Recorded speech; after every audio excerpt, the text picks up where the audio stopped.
نحمده ونصلي ونسلم على رسوله الكريم اما بعد فاعوذ باللہ من الشیطان الرجیم بسم اللہ الرحمن الرحیم السلام علیکم ورحمۃ اللہ وبرکاتہ۔ آج میں آپ کو ایک ایسا وظیفہ بتاؤں گی جو کہ ہماری تمام مشکلات کا ایک قرآنی حل ہے، یعنی قرآن پاک کی ایک ایسی سورہ مبارکہ کے بارے میں بتاؤں گی کہ جس کے اندر آپ کی ہر بیماری اور ہر تکلیف کا علاج موجود ہے انشاءاللہ عز و جل۔ تو وظیفہ سمجھنے سے پہلے، جاننے سے پہلے اس کے کچھ فوائد جان لیجئے کہ یہ کلام الہی کس طرح کمالات دکھاتا ہے۔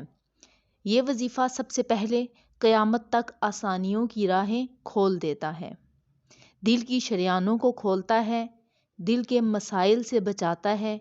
گھبراہٹ دور کرتا ہے، مطلب دل بیٹھ رہا ہو تو سکون پہنچاتا ہے، انجانے خوف سے بچاتا ہے، دل کی گھٹن کا علاج ہے،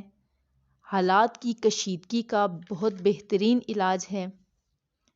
حافظہ کے لیے بہترین عمل ہے، یعنی یادداشت کی کمزوری کا ایک بہترین علاج ہے، دل کی بند شریانوں کو کھولنے کا بہترین علاج ہے، آنتیں اگر بند ہوں تو ان کو کھولنے کا بھی بہترین علاج ہے، پرانی قبض چاہے کتنی ہی پرانی کیوں نہ ہو اس کے لیے بہترین لاجواب عمل ہے، اگر کسی قسم کی بھی پتھری ہو، چاہے گردے کی، مثانے کی، پتے کی، کوئی بھی پتھری ہو، اس کو ختم کرنے کا ایک بہترین اور مجرب نسخہ ہے۔ وظیفہ جان لیتے ہیں کہ وظیفہ کیا ہے۔ قرآن پاک کی سورہ مبارکہ سورہ انشراح، جس کو الم نشرح بھی کہا جاتا ہے، سورہ مبارکہ ہے بسم اللہ الرحمن الرحیم الم نشرح لک صدرک ووضعنا عنک وزرک الذی انقض ظہرک ورفعنا لک ذکرک فإن مع العسر یسرا إن مع العسر یسرا فإذا فرغت فانصب وإلى ربك فارغب۔ صدق اللہ العظیم۔ یہ سورہ مبارکہ ہے، اس کو اپنا وظیفہ بنا لیجئے، اور خاص طور پہ فجر کی نماز کے بعد 7 مرتبہ اس کو پڑھ کر پانی پہ دم کر کے بتائی ہوئی تمام بیماریوں کے لیے یا اس کے علاوہ جتنی بھی آپ کو مسائل ہیں ان سب کے حل کے لیے یہ دم کیا ہوا پانی تھوڑا تھوڑا سارا دن پیتے رہیں۔ انشاءاللہ عز و جل اس کلام کے صدقے میں اللہ پاک ہر قسم کی بیماری سے آپ کو نجات عطا فرمائے گا انشاءاللہ عز و جل۔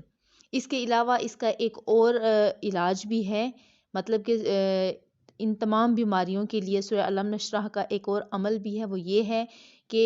ہر نماز کی پہلی رکعت میں سورہ الم نشرح اور دوسری میں الم تری کیف، یعنی سورہ فیل جو ہے، ایک میں سورہ انشراح، سب سے پہلی رکعت جو ہوگی اس میں سورۃ الم نشرح اور دوسری رکعت میں سورہ فیل یعنی الم تری کیف فعل ربک باصحاب الفیل، ان 2 صورتوں کو پڑھنا ہے۔ باقی جیسے آپ ترتیب سے جو بھی آپ سورہ مبارکہ کی تلاوت کرتے ہیں اس طرح آپ نے اپنی پوری نماز کو ادا کرنا ہے، اور اس کے بعد اللہ سے دعا کرنی ہے اپنی کسی بھی حاجت کے لیے، کوئی بھی بیماری ہے آپ کو، کوئی پریشانی تکلیف ہے تو انشاءاللہ عز و جل اس کلام الہی سے ضرور بالضرور آپ کی تکلیف دور ہو جائے گی۔ صدق اللہ العظیم۔ امید ہے کہ آج کی ویڈیو آپ کو بہت پسند آئی ہوگی، تو ابھی سے ویڈیو کو لائک کر لیجئے، اور چینل پر اگر نئے ہیں سبسکرائب نہیں کیا تو سبسکرائب کر لیجئے، اور بیل کے بٹن کو بھی ضرور پریس کر لیں کیونکہ اس قسم کی بہترین ویڈیوز آپ کے لیے میں اکثر لاتی رہتی ہوں۔ ملتے ہیں ایک نئی ویڈیو کے ساتھ، تب تک دعاؤں میں یاد رکھیے گا۔ جزاک اللہ خیرہ۔ اللہ حافظ۔